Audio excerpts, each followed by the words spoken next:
Hi, నేను మీ నాగరాజ్ బైర్శెట్టిని, సీనియర్ జర్నలిస్ట్, సుమన్ టీవీ. ఇప్పుడు మనం ఒక మంచి సందర్భము, మంచి సమయము ఆసన్నమైంది.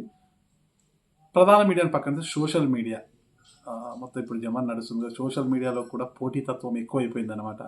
ఉన్న ఛానల్ అన్నీ కూడా ఒకరిని మించి ఒకరు ఇంటర్వ్యూ చేసుకోవాలి, ఒకరి నుంచి ఒకరు మైలేజ్ తెచ్చుకోవాలనే ఉద్దేశంతో చాలా పోటీతత్వం ఎక్కువైపోయింది. ఎప్పుడు కూడా పరుగుల మీద పరుగులు, ఒకరి నుంచి ఒకరు పరుగులు పెట్టి కాసింత తీరిక లేకుండా గడిపే సమయం ఉంది ఇప్పుడు. అయితే వీటన్నిటిని కూడా పక్కన పెట్టేసి ప్రతి ఒక్క జర్నలిస్టు కూడా మానసికంగానే కాదు, శారీరకంగా కూడా దృఢంగా ఉండాలి.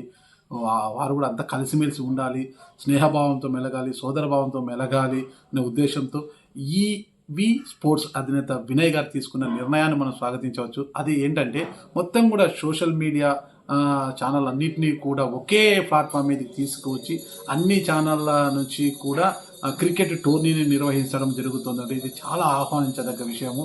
ఎప్పుడు కూడా ఇంటర్వ్యూలు, ప్రోగ్రాంలు, ఇతరత్ర వాటిపైన ఎప్పుడు కూడా ఫోకస్ పెట్టి బిజీగా గడిపే ఈ డిజిటల్ మీడియా రిపోర్టర్లకు ఇది కాసింత సాంత్వన కల్పించే అంశమని మనం చెప్పవచ్చు. ఇలాంటి ఒక మంచి నిర్ణయాన్ని తీసుకున్న వినీత్ గారిని అందరూ కూడా మనము అభినందించాల్సిన విషయము. రేపటి రోజు క్రికెట్ టోర్నీకి సంబంధించి జెర్సీ లాంచింగ్ కూడా ఉంది.